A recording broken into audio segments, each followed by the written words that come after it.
এখন যা দেখতেছি মনে করেন সবাই কন্টেন্ট ক্রিয়েটর, মানে হতে চায় আর কি। তো কেউ আর সাহস করে ভিডিও বানায় না। ভিডিও বানাইতে এরা কেউ লজ্জা পায়, কেউ ভাবে যে আশেপাশের মানুষ কি কইব। এই চিন্তাটা বেশি করে মানুষ যে আমি এই যে পেজ খুলবো, পেজ খুললে ভিডিও গুলো ছাড়বো, আমার পরিচিত মানুষগুলো যদি দেখে তাহলে কি কইব, তারা তো আমার নিয়ে মজা করবো। এই চিন্তা কইরা কেউ আর ভিডিও বানায় না।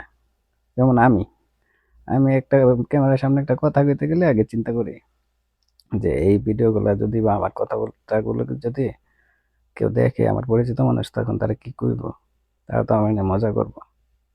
এই চিন্তা করে আর কোনো কিছু কইতে পারি না। একটা কথা কইলে খুব খুব হিসাব করে কইতে হয়, বা হিসাব করি যে এই কথা বলা কি ঠিক হইব বা ঠিক হইব না। মজা কইরা বা কইরা ফান কইরা কোনো কিছু কইতে পারি না।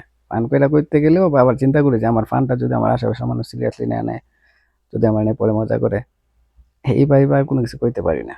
তো আমার মনে হয় আমার মতো অনেকেরই একই অবস্থা। আশেপাশের মানুষের কথা চিন্তা কইরা ক্যামেরার সামনে বা ভিডিও আপলোড করা হয় না। অনেক কিছু আমার মতো ক্যামেরার সামনে রেখে কথা কইতেছি। আমি যখন কথা কইতেছি এই ভিডিওটাকে আপলোড করবো না করবো না এটা এখনো জানি না। জাস্ট খালি রুম পাইছি, বইসা বইসা কথা কইতেছি ক্যামেরার সামনে।